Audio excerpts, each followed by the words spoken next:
Political পার্টিগুলোর নিজস্ব একটা manifesto তারা দিয়েছে এবং যারা সংখ্যাগরিষ্ঠতা পেয়েছে তো সেই ম্যানিফেস্টোটা ইন সেন্স জনগণ কর্তৃক অনুমোদিত হয়েছে।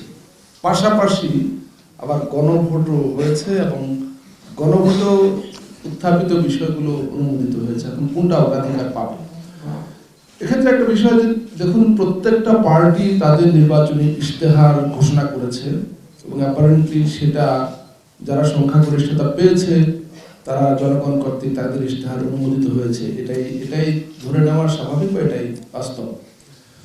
কিন্তু আমরা জানি যে গণভোটে কি বিষয় উত্থাপন করা হয়েছিল, জনগণের সামনে কি প্রশ্নটা রাখা হয়েছিল যে আমাদের বিদ্যমান সংবিধানের বড় রকমের সংস্কার প্রস্তাব, প্রায় 48টি সুপারিশ বিভিন্ন ক্যাটাগরিতে, 4টি ক্যাটাগরিতে জনগণের সামনে উত্থাপন করা হয়েছে এবং আমরা দেখেছি জনগণ সেটা অনুমোদন করেছে।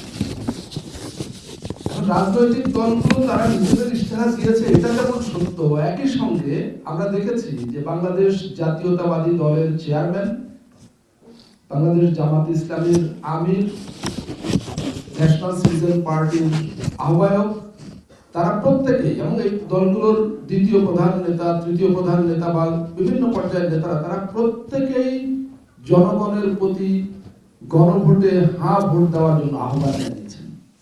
সুতরাং গণভোটে যে হ্যাঁ জয়ী হয়েছে এটা তো কেবলমাত্র সরকারের এজেন্ডা না, এটা রাষ্ট্রের এজেন্ডা এবং সেই হিসাবে সরকার, রাজনৈতিক দলগুলো যারা ভোটে অংশগ্রহণ করেছে প্রত্যেকের এজেন্ডা।